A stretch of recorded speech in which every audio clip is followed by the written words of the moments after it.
Today's episode of Socially Democratic is presented to you by Dunn Street. Dunn Street is a progressive campaign agency that specialises in community organising. We work with non-profit and community-based organisations, trade unions, businesses and social democratic parties across the globe to develop campaign strategies, train engagement staff in leadership and power building, and help you execute your campaign with data-driven tactics and actions. And in 2022, Dunn Street will continue to work with folks who want to share their stories, inspire others, take action, and organise communities for change. To find out how Dunn Street can partner with you, hit us up at dunnstreet.com.au. Socially Democratic is also brought to you by Maurice Blackburn Lawyers. Maurice Blackburn Lawyers have spent more than a century paving the hard path to justice for everyday Australians. They've helped over 500,000 Australians turn their situation around, and they know how the system works. Their experience and skills mean you'll get the best results possible. Find out more on their website, www.mauriceblackburn.com.au. Maurice Blackburn, experience you can count on. Hello and welcome to another episode of Socially Democratic, your weekly centre-left politics and organising podcast out every Friday that dives into the progressive campaign and issues of the day and the people leading them from home and abroad. On this week's episode, Stephen has head over to Ireland to speak with the leader of the Labour Party, Ivana Bacik. Ivana gives a wonderful recount of her journey into politics, including her work as part of Dublin's Trinity College student politic, and the massive strides Ireland has made on progressive issues such as same-sex marriage and abortion rights, which is very topical given the state of US politics today. Don't forget to subscribe to the podcast on Apple Podcasts, Spotify, and Stitcher. And if you like the show, please be sure to give us 5 stars on Apple Podcasts, on Spotify, and be sure to leave us a review on Apple Podcasts or Podchaser. For updates, follow us at Dunn Street on Facebook, Twitter, Instagram, and LinkedIn. And that's enough of me talking. Let's get back to Stephen.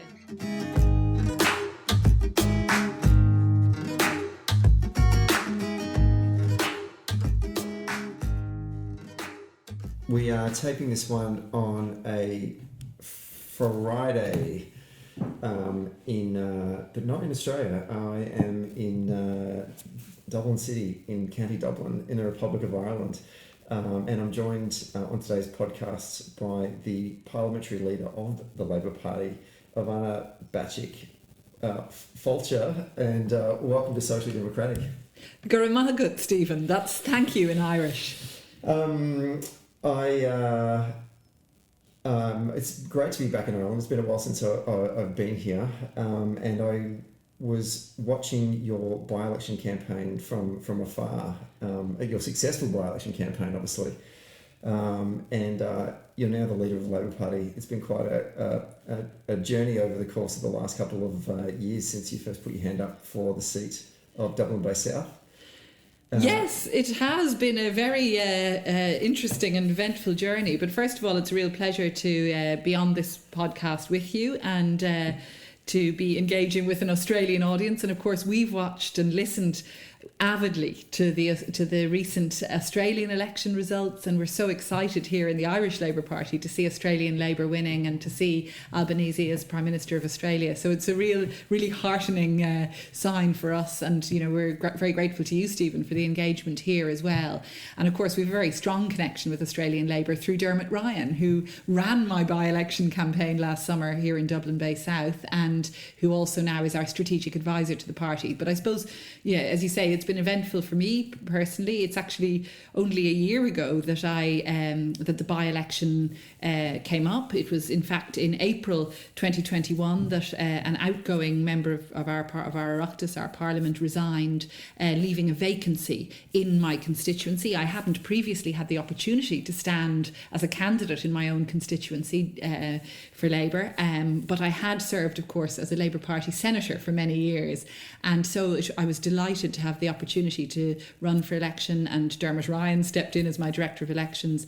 And we did indeed run a by-election campaign that proved, against the odds, it must be said, and against most predictions, proved successful. And I was really honoured to be elected. And then subsequently in March of this year to become leader of the Labour Party following the resignation of our outgoing leader, Alan Kelly. So it has been eventful, but I suppose there was a lot of groundwork went into it.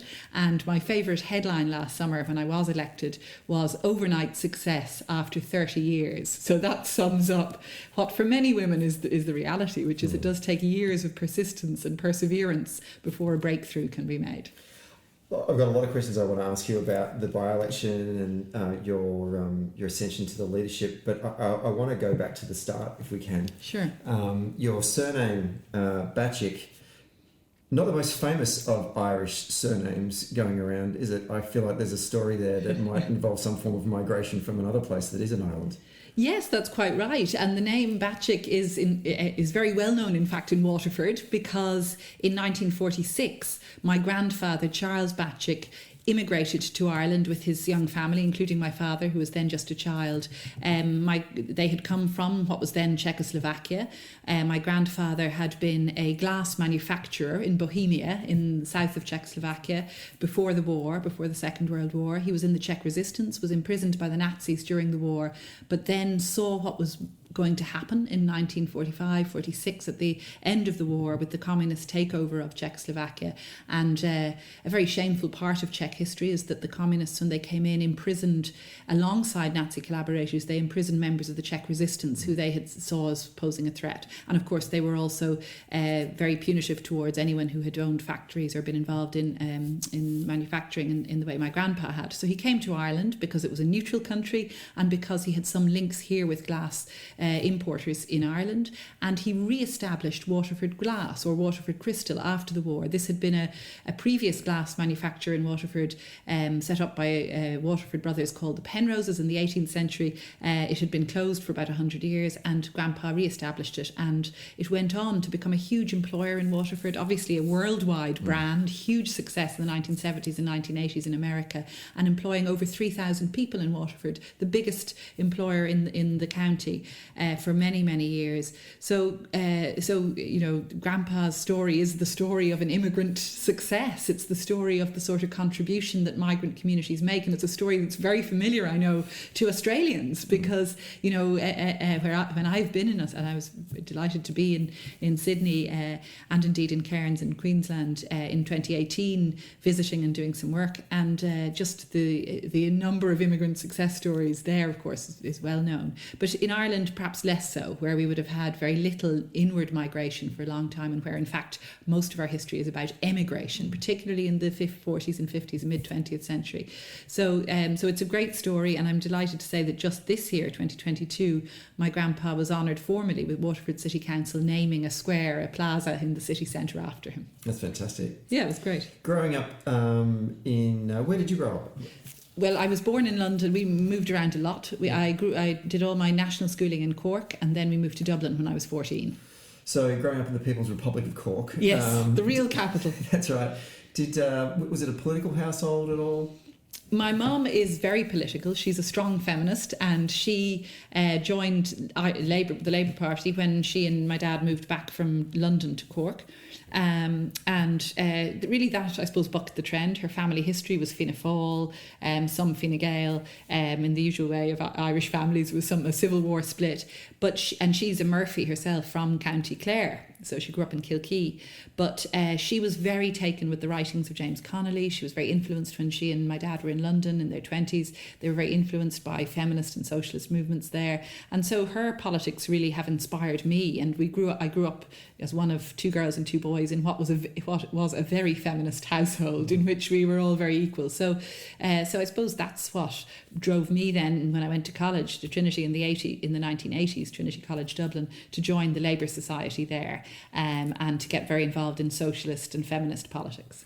Can you think of any moments in your childhood that shaped the values that you live by today? Specific moments that sort of where you were confronted by a challenge or you saw some type of leadership maybe from your parents or people in your community that you went, okay, that's something that I think I want to live by. That's a creed that I want to belong to. Was there any of those moments in your childhood that did that? Yeah, there's one that really stands out because we were very much an equal opportunities household, but we were also a household that had moved from London to West Cork, rural Cork, in the 1970s. So we were blow-ins. We didn't really fit in, and I was at a very conservative, very ordinary Catholic school, local school, in which there were very strict gendered lines, and I have a very vivid memory of sitting in class, probably about 8 or 9, with all the other girls in my class, being told we had to concentrate on our sewing, something I have always been terrible at, while the boys were outside playing football. So that to me was a real moment,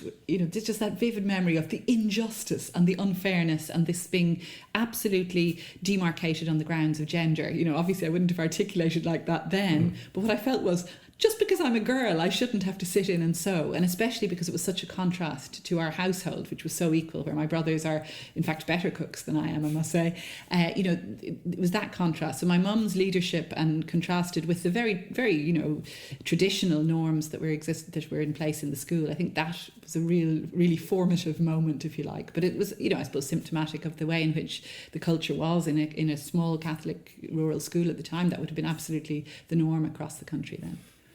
Did you do anything about that at that moment then, or when was the moment when you first stood up? Well, I didn't then, because I didn't feel like, I suppose, at that age when, one doesn't feel very powerful at all in school. My mum did take myself and my sister out of school and gave us home tuition for a year, which again was very formative because we just didn't really fit in the school. And I did then win a scholarship to a school in Dublin, an all-girls school in Dublin that's well known for, really bringing on girls academically. But I remember in that school really taking a stand in 1983. There was a very formative moment. It was the referendum on abortion. In fact, it was a referendum to put into our constitution a protection, a recognition of the right to life of the unborn. An extraordinary amendment, which unfortunately was passed in 1983 and which had the effect of stopping any woman in Ireland having an abortion for decades. It was an amendment that cast a shadow over my generation of women, and was only just repealed in 2018 in a move that made headlines around the world. But that 1983 referendum was bitter, it was divisive. I was still in school, I was too young to vote obviously, but my mum was out campaigning against it, along with the very small feminist movement in Ireland. And I remember even in a liberal Dublin girls' school, for me to speak against that amendment was really taking a stand, and I was surprised by the level of support for the referendum, the level of almost unquestioning support for the inclusion of a protection of the right to life for the unborn, that there was no questioning that this was going to diminish women's rights and diminish women's value, the value of women's lives. There was really very little understanding of it. Mary Robinson, then a young senator and law lecturer, spoke out strongly against the amendment, but it was passed by a big majority, and for a long time the Eighth Amendment, as it came to be known, represented the majority view in Ireland, a view that unborn life had to be protected, and that even at the cost of women's lives. And it really took, unfortunately, a series of very tragic cases, including cases in which women died, like the case of Savita Halappanavar in 2012. It took a series of those cases and a long campaign by many of us before we saw the referendum repealed, the amendment repealed, and legislation allowing women to have abortion here. You attended, as you mentioned before, Trinity College, which is, if anyone gets the chance to walk around that campus, you literally feel smarter just walking around there. It's a beautiful That's true. It is a beautiful campus. It has that effect. It really does. Unfortunately, it doesn't make me smarter, but I certainly felt smarter. And a lot of our listeners back home, and including myself, have their entry point into political activism was through campus politics. You yourself got involved in campus politics. Why did you do that? Was it an issue? Was it people? What brought you into that kind of world? Well, I suppose inspired by my mum, I would have been very much leaning towards Labour and socialist societies, but in particular towards feminism and towards the women's group. And when I came to Trinity in 1985, the excitement of walking under the front arch, as it's known, and any of your listeners who have the chance to come to Dublin, it is a real destination. I think for pretty much anyone who visits Dublin, is to come under the front arch of Trinity, walk into the beautiful cobbled front square with all the amazingly historic buildings around, and just have a look around, see the famous Book of Kells, of course. So it was that experience of coming into Trinity in 1985 in what was, you know, a very conservative, very Catholic dominated context, a society where, you know, the norms were sort of unquestioned everywhere else, to come into Trinity where people could be openly gay, where women and men would talk as equals about ideas around contraception was still illegal, a criminal offence, to use to sell or buy contraception at that time, and yet on this campus it was this bastion of liberalism, you know, this little oasis. So it was a really fantastic time to be a student in Trinity, and I suppose I just then gravitated towards the Labour Society, the Socialist Society, and the Students' Union and the Women's Group. And in my final year then I ran for president of the Students' Union and was elected, and that again was at a very dramatic time politically, because the student movement then was in the sort of the eye of the storm on abortion rights in Ireland, and we had seen in previous years students' unions being targeted because students' unions were giving women information about where to access abortion in England. The battle lines had moved on, and abortion had been outlawed, of course, but in a judgment following from the Eighth Amendment, a judgment in 85, a court had ruled that even to give a phone number of an English abortion clinic to a woman in Ireland was to be a breach of the constitutional rights of the unborn. And again, this may seem extraordinary to listeners from other countries, or even to young listeners in Ireland, but it was the reality that abortion information then became outlawed. So the battle moved to, could you give a phone number? And we used to go down the street as Trinity students chanting this number, 6794 700.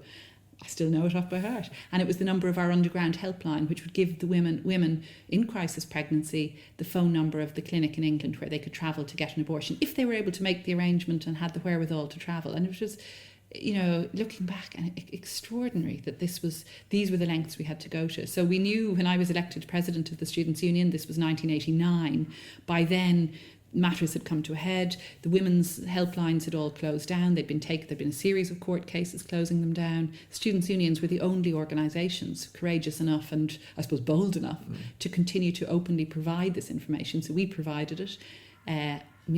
For me as president and the three other officers, we were therefore the people who were targeted, and we were taken to court and threatened with prison by a group calling itself SPUC, SPUC, Society for the Protection of the Unborn Child. Sounds like a made-up entity, but their membership and their supporters were among the most powerful people in the country. And they took us to court, and we were told by our lawyer, Mary Robinson, to pack our bags because we'd be going to prison. And it was a hugely sort of seismic moment for student politics, for women's politics, and for women's rights in Ireland, because we said we're going to take the chance, we're going to stand up, we're not going to stop giving this information, because by then I'd become conscious of just how important it was and just what a need there was out there, because every day of the week, sitting in my little office in Front Square in Trinity, I was getting phone calls from women all over the country who were desperate for a phone number in England of a clinic. And, you know, women were calling in off the street because Trinity is very accessible. And we were just absolutely blown away. As young, I was only 21, young students, we were blown away by the level of need out there and the level of desperation that this arcane law was creating.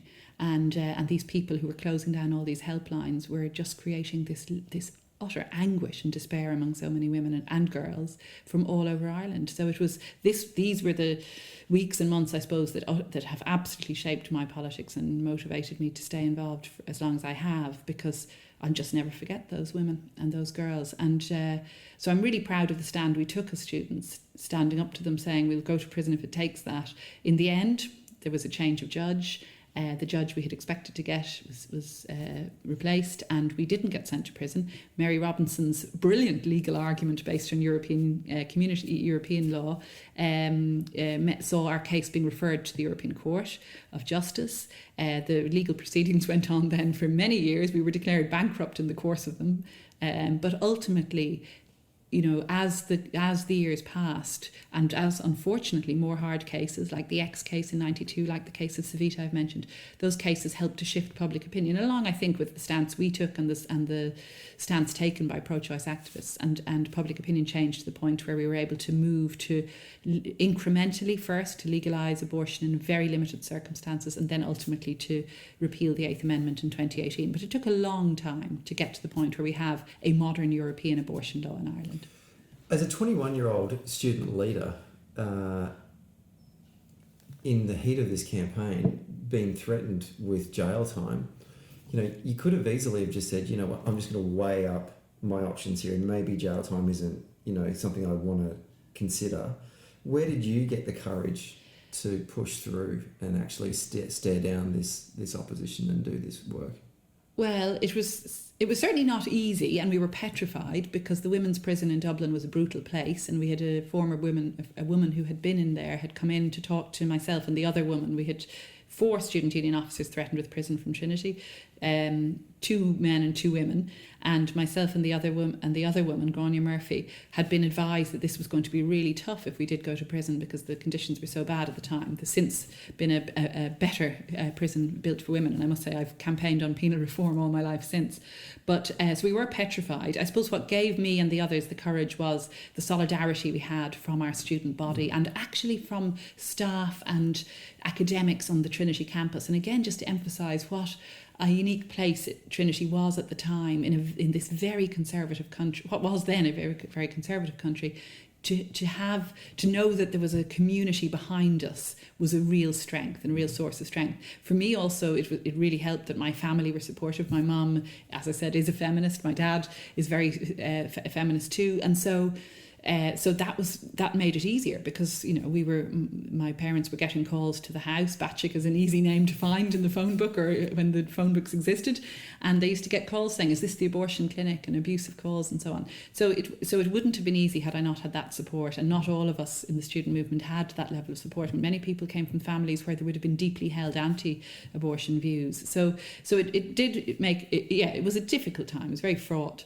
But we were also very young and very, very motivated and very principled. And we'd had this very, very harrowing experience of having women and girls contact us, particularly myself and Grania. And so we were very conscious of the need out there and of the need to change the law. So, as I say, that, I suppose, stayed with us. And that was the main driving force, but also the solidarity from the students. You lectured at Trinity for a period of time, is that right? I lectured at Trinity for a long time, yes. I moved to London after the student union days for a few years, and then came back and qualified as a barrister in London, and came back to Dublin, practiced as a barrister for many years, mostly criminal law, and also taught criminal law and criminology and feminist theory of law in Trinity for over 20 years. And indeed taught part-time after I was elected to the Senate here in 2007. So I've had a long association with Trinity, and over the years, as Ireland has become a much more diverse, a much more pluralist, a much more liberal society, and as we've seen marriage equality legalised by referendum in 2015 and then abortion in 2018, Ireland has really changed, and it's been wonderful to be part of that process. So that Trinity is no longer that oasis of liberalism. It's just another university, and that's exactly as it should be. But it's still, even though I'm no longer teaching in Trinity, I still get a great kick out of just seeing students every year coming in and just getting that same sense of mind broadening, of just the experience of campus life, which is brilliant for students in any campus anywhere around the world. I have to say, in Sydney, and I was delighted to spend a bit of time in the University of Sydney, the same sort of feeling there, so it's great to see. But yeah, Ireland has changed hugely, and we've changed much more rapidly, but later probably than other European or indeed Australian societies, but to the point where we are now being held up as a bastion, that we have gone in a different direction, where you're seeing, for example, in the US, Roe v. Wade under threat, abortion rights threatened, a real backlash against feminism. In Ireland, happily, we are at a point where feminist and I suppose human rights values and progressive values are still to the fore, and in fact have gained momentum in recent years. So we haven't seen that backward or regressive movement that has happened in other countries. So you spent a number of years practicing the law, yes, but then you decided to get into the business of making laws. Why did you want to, when you first ran for the upper house, the Senate, What was the motivation to do that? Well, I was really motivated because uniquely Ireland has two houses of Parliament: the Dáil, which is the lower house, the Congress, if you like, where members are elected to represent geographic constituencies. So I'm now a member of the Dáil, representing my local area in Dublin. But there's also an upper house, the Senate or Seanad, and that is made up of senators elected on vocational panels. And uniquely, we have two panels which represent university graduates. One panel of 3 senators from Trinity graduates, and one panel of 3 senators from the much larger National University of Ireland graduates pool. It's a historic entity. It was devised in 1937 in order to ensure representation from what was then, of course, the Protestant minority. And those were in the days when only Protestants went to Trinity, and indeed the Catholic Church banned Catholics from going to Trinity unless they had a dispensation from their local bishop for many years. So that's the history of the different parliamentary systems. But I suppose when I came back to Dublin from London, I was conscious that the Senate, and particularly the 3 Trinity seats, had a long tradition of having very liberal, very feminist and radical representatives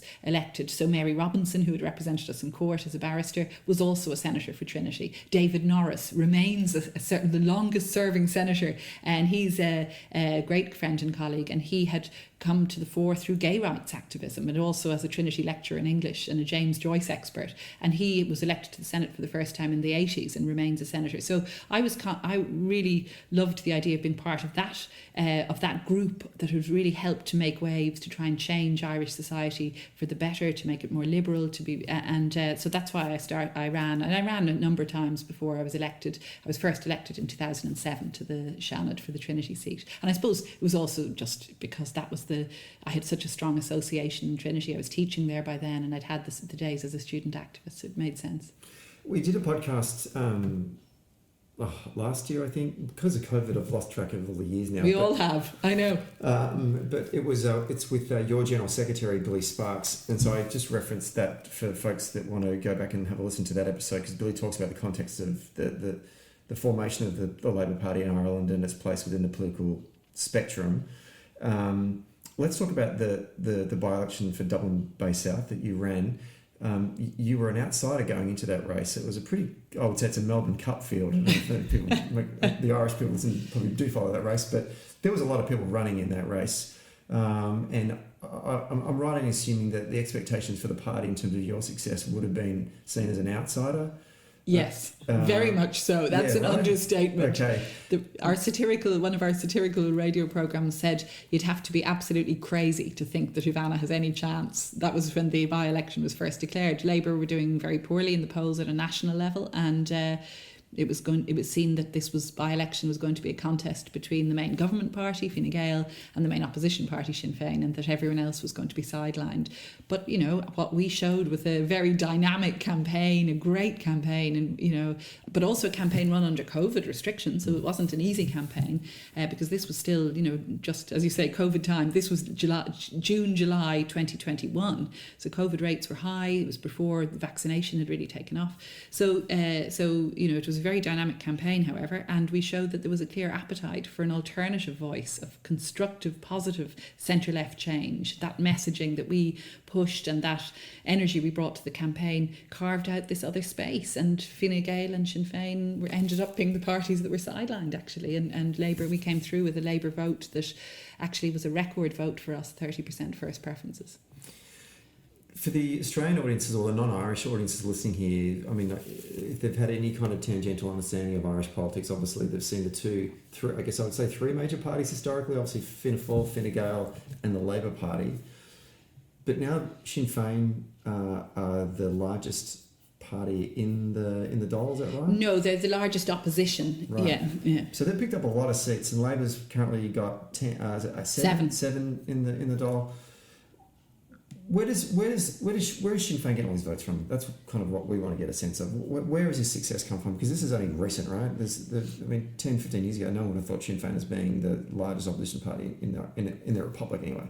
That's right. It's been a very recent phenomenon. So I suppose traditionally, or at least certainly in the latter half of the 20th century, there were always seen as 2.5 parties dominating Irish politics. The two main parties, Fine Gael and Fianna Fáil, arising out of the Civil War split between the pro and anti-treaty sides, but with very little to distinguish them in terms of ideology. They would be centre-right broadly. Fine Gael seen more perhaps as the party of bigger business, perhaps more socially liberal but more economically neoliberal or even conservative. Fianna Fáil being more of a party that had some real support among trade unionists, but was a party of perhaps more rural areas. And these things ebbed and flowed, of course. And then Labour being a smaller party, hence the 2.5 party tag, a smaller party that went into, but a party that was serious about delivering change, a party, of course, that is the political wing of the trade union movement and grew out of that, the party of James Connolly originally. So, and we are in fact the oldest political party in the state, at 110 years old, because we predate the Civil War split. But that 2.5 party structure began to fracture, and in recent years, as you say, things have really changed to the point where in 26, the economic crash, Labour in 2011, following the dreadful crash and the bank bailout, Labour went into government as a coalition partner with Fine Gael. We then had 37 seats, and in 2016, following a very difficult period in government, obviously, we lost most of those seats. And then in the 2016 election, Fine Gael could only govern as a minority government propped up by Fianna Fáil from opposition. This was historic development, the two Civil War parties coming together in this way. And then an even more dramatic shift in 2020 for the general election, and Fine Gael and Fianna Fáil then going into government together in coalition. And this has been a seismic shift because the two Civil War parties have come together. They still didn't have enough numbers to form a government without the Green Party, which has also come in. So we now have a 3-party coalition as a result of 2020. But what really brought that about was that in that February 2020 election, just before COVID, what brought about the dip in, Fianna Fáil and Fine Gael both dipped significantly, and Sinn Féin took the benefit of that and won 37 seats. This is in a 160 seat parliament. But Sinn Féin's success was utterly unpredicted even by them. And the interesting thing is that they did not run enough candidates to be able to capitalise on the vote share. And in fact, when one looks back, they had a very poor local elections in 2019, did poorly in by-elections that year also, did poorly in presidential election. And yet, in February 2020, due to a series of factors that are still being analysed, they were able to gain a much bigger vote share than ever previously, and a vote share that in opinion polls since then they've held on to. So they're now the most popular, according to the most recent polls, the most popular party in the state. So I think as far as we can tell, they are the current recipients of a real sense of public frustration, even anger, discontent at failed government policies, particularly on housing. So this is the huge burning issue currently, is that couples and families and individuals who can't afford to buy and who are also facing unaffordable rent hikes, evictions. I mean, I'm hearing it every day in my own constituency. So housing is the big issue. And even people who are themselves comfortable, worried that the children will never be able to afford houses. I know that this is an issue that's not unique to Ireland. I heard it in Sydney in 2018. I was hearing it. So I know there are many, many countries where this is an issue. But in Ireland in particular, we've seen a total failure in building of homes, social and affordable homes, and that has had a knock-on effect then on supply. So there's a real shortage of supply of houses and homes, and a real frustration and a real desire for change. And Sinn Féin have been very much the party to which people have gravitated towards with that, and they're really pushing a message of change. I mean, what we say in Labour, of course, is that that message of change is built on a somewhat empty rhetoric. Sinn Féin have never been in government in this jurisdiction. Their government record in Northern Ireland is not stellar, in terms of delivery on public services. And there's some areas where they're political views and positions to us are at odds with the left-wing approach. So, for example, they oppose a property tax, and a residential property tax is one of the very few taxes on assets that have really been successful in generating a redistribution of wealth. And to me, as a socialist, it's a given that a left-wing party should favour and support that form of taxation. Sinn Féin do not, and nor have they been clear in their support for carbon tax. So for me as a green-red or a red-green, an environmental socialist, again, that's at odds with my ideology. My ideal is to see a Labour Green government, a Labour Social Democratic government that is also a green and environmental government, and that's where I want to see our politics move. And I think Sinn Féin have a there's a very different position. It's a much more populist sort of rhetoric that we see, but it's certainly been successful because certainly in opinion polls since 2020, because there is such frustration.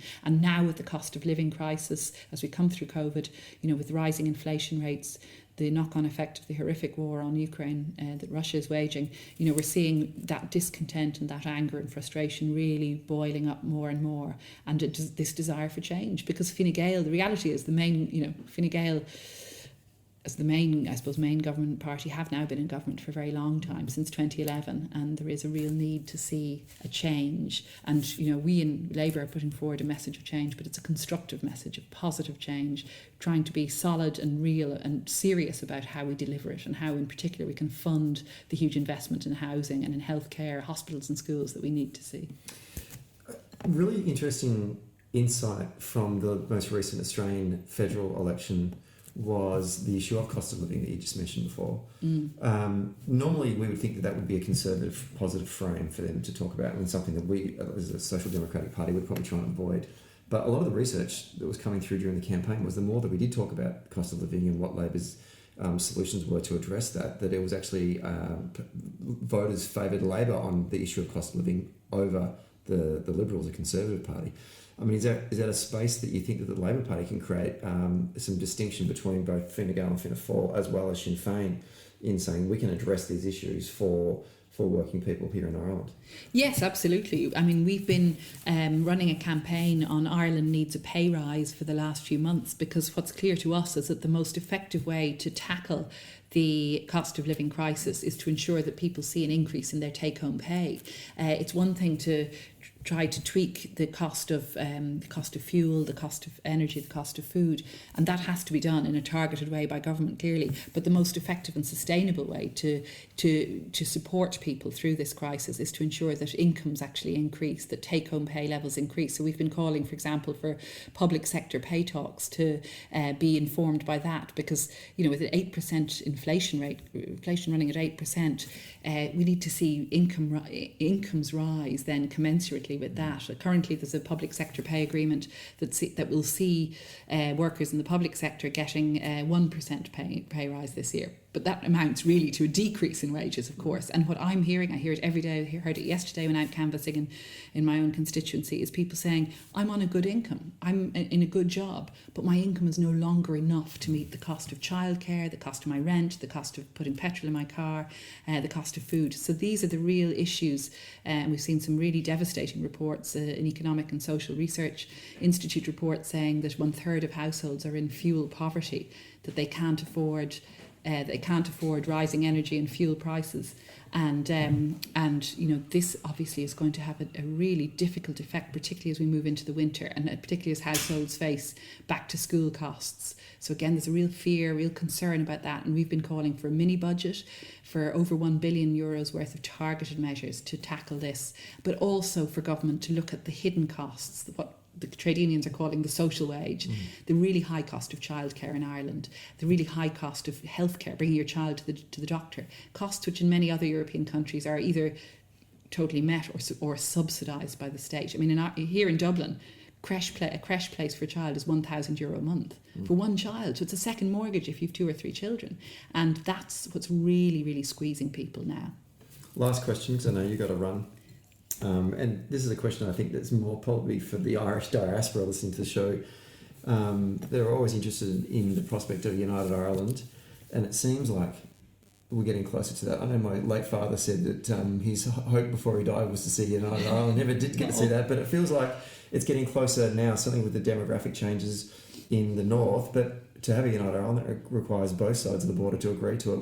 What's Labor's position on that, and how would you extend the hand of friendship and welcome to your northern brothers and sisters into this 32 county Irish Republic? Well, I like your father, and I'm sorry to hear he's no longer with us. But like him, I would also like to see United Ireland in my lifetime, and in fact, I think that's an aspiration that many of us have. But we in Labour have been very clear that it has to be there's.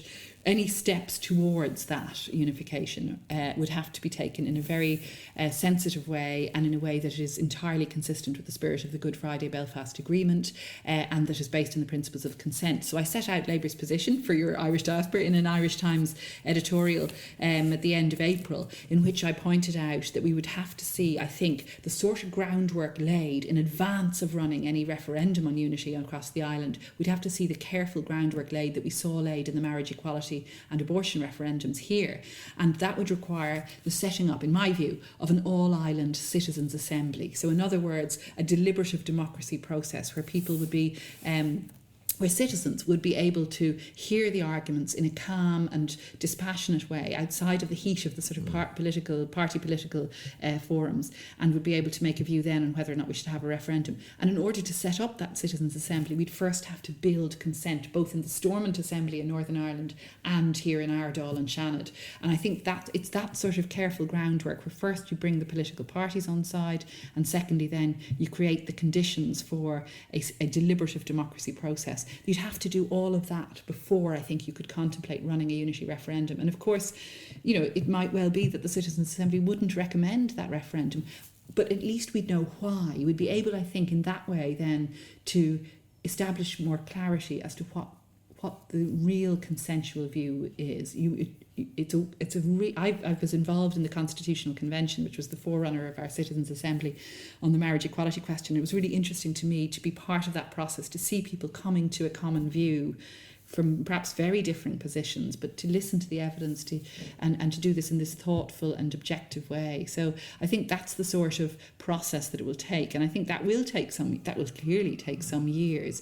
And I think it's interesting to see that even those who were most vocal on what they call a border poll in Sinn Féin have been much more measured more recently in their commentary, and I think now there's an understanding that this will take some time.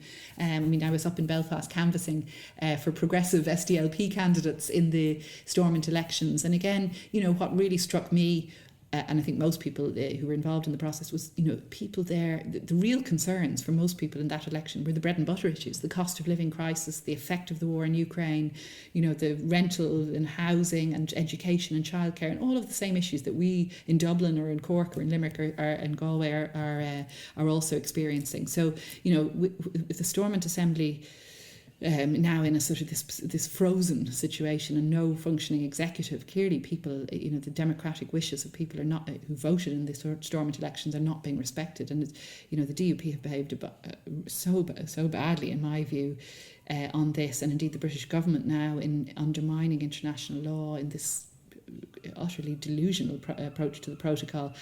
We're seeing, unfortunately, the people of Northern Ireland suffering, caught in the middle of this sort of internal Tory party and DUP power games. So we're at a very, very difficult position in north-south relations, in east-west relations between the two islands, and it's a time for really an emphasis from all of us in opposition and government, an emphasis on the need to re-engage in constructive negotiation. We've been calling on Britain to re-engage with the EU, not to proceed with the protocol legislation that they're proposing, which would undermine the protocol so utterly, but to go back and re-engage with the EU and in a real and constructive way. But unfortunately, Boris Johnson and Liz Truss don't seem to be minded to do that. So it'll be a case. So the question of reunification, that's, I suppose, a more for now is not the most pressing issue. The most pressing issue is trying to get the Stormont Assembly and the Northern Ireland executive back functioning, and to ensure that the effects of Brexit are not calamitous for people in Northern Ireland and here in Ireland too.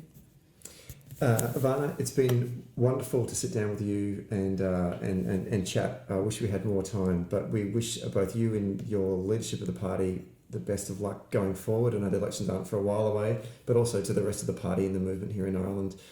Best of luck with all of the work that you guys are doing, and we hope to see a strong and progressive Labor Party successful in the next round of elections. Thank you very much, Stephen. It's been a pleasure, and a big shout out to all the listeners in Australia, and I hope at some point we'll see Labour governments in both our countries. We can only wish.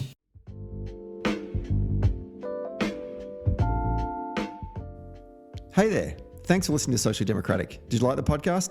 Hit the follow or subscribe button and be sure to leave a review on Apple Podcasts or Podchaser. And to get all the latest updates on Socially Democratic, follow Dunn Street on Facebook, Instagram, Twitter and LinkedIn. And we'll see you next Friday.